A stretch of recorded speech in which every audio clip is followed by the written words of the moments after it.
Ayo. Tidak menurut. Dah. Ya. Gue berkurang.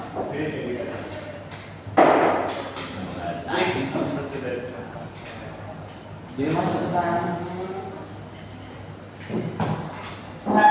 Itu di mana?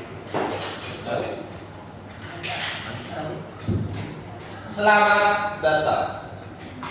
Itu di. Udah mulai. Udah. Saya. Oke, selamat datang di podcast kita hari ini. Hai, selamat datang. Oke, kita formal apa mana? Gue sekarang. Selamat Iya, itu yang formal. Formal aja formal. Selamat datang di podcast kita. Iya. Baik, selamat datang di Apa podcast sih, kita. Mul? 1, 2. 3. Oke, selamat datang di podcast kita hari ini. Saya Dwi Wahyu Ramadan sebagai moderator pada podcast kita hari ini, dan kami mengundang beberapa narasumber yang sebagai pembicara pada podcast kita hari ini. Saya Ahmad Habibie Aruf sebagai pengamat politik yang seringkali mengamati politik di Indonesia. Saya Rifali Adiansyah, saya sebagai ketua aktivis di Indonesia. Dan saya Fabian sebagai pakar hukum dan berpengalaman lebih dari 9 tahun. Topik yang akan kita bahas kali ini cukup serius dan sangat hangat, yaitu perubahan politik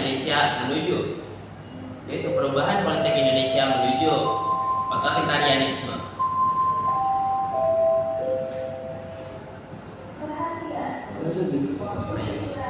Untuk itu, untuk memulai podcast kita hari ini, Habibie, bagaimana pandangan Anda melihat fenomena ini? Baik, terima kasih Didi. Saya melihat bahwa kita sedang menghadapi kemunduran demokrasi. Kebijakan pemerintah belakangan ini semakin represif dengan pembatasan kebebasan pers, demonstrasi yang dibatasi, dan undang-undang yang menguntungkan hanya pihak tertentu saja. Ini menunjukkan ciri-ciri pemerintahan yang lebih otoriter. Sangat tepat sekali, Habibie. Kemudian, Rivaldi, sebagai aktivis mahasiswa, bagaimana generasi muda melihat situasi ini? Saya merasa frustasi dan kecewa karena yang seharusnya Indonesia adalah negara demokrasi kini telah menjadi negara otoriter dikarenakan politik yang otoriterisme menjadikan penguasaan sebagai bentuk pertahanan penguasa. Dan juga saya merasa kecewa bahwa seringkali kita mendengar berita-berita tentang adanya penculikan dan penganiayaan terhadap aktivis-aktivis di negara kita sendiri. Kemudian, Fabian, bagaimana hukum melihat situasi ini?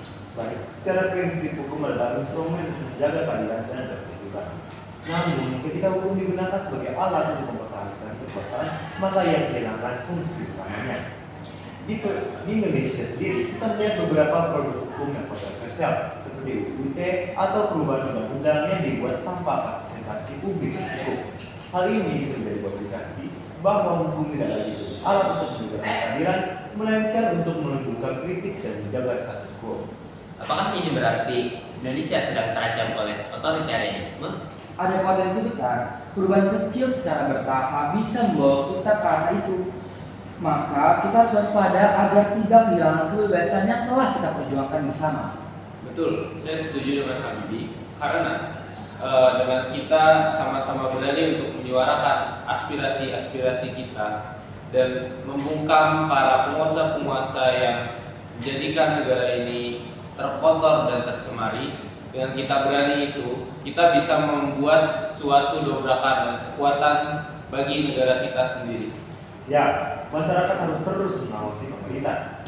Kita juga membutuhkan lembaga hukum yang independen dan tidak tunduk pada tekanan politik. Hukum seharusnya berada kekuasaan, bukan menjadi alatnya.